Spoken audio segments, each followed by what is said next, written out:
Zager. Welcome to Grammy's Kitchen, where the main ingredient is always love. I've been waiting for you, and I'm so happy you're going to be cooking with me today because I love having people cooking with me in the kitchen, especially my grandsons, because as we know, grandchildren are just as good as it gets.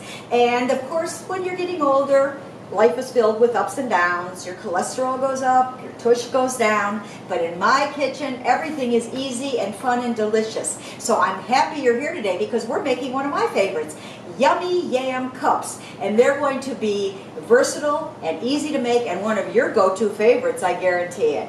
And after we're done with that, we're going to go to the Kids Corner, where we have a special recipe for kids to make and you to make with your children. So stay with me and let's start cooking. Welcome to the prep spot. This is my little prep spot, and of course you want everything in front of you and you want it to be easy to reach and to grab and throw into your recipe. I always measure everything out first because I find that way I don't forget things. If I get distracted, sometimes you could forget if you put an ingredient in, but if you have everything laid out and measured, there's never a problem with that. So today we're going to be doing yam cups, as I said. This is a yam, and let me tell you, he's a lot stronger than I am.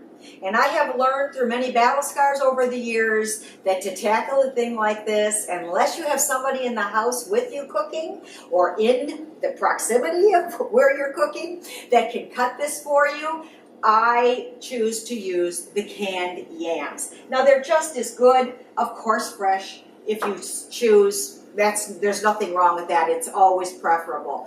And I will tell you, all of my recipes are designed so you can make substitutions. You can use shortcuts. You can do what suits you, and they'll still come out tasting great. So I'm using the canned ones, and they're delicious. The next thing I've done is, there's carrots in this recipe. They take a little longer to cook, so I am cooking them, sauteing them first. And I'm sauteing them in a combination of butter and oil. And the reason I do butter and oil is because I love the butter taste, but butter does tend to burn more quickly. But if you add the oil, then you get that higher burning point, and you also get the best of both worlds. So I have my carrots are sauteed, and now I'm going to add my yams into the carrots. And then, if you wish, you can chop them up. And this is how I do it. It's just easy.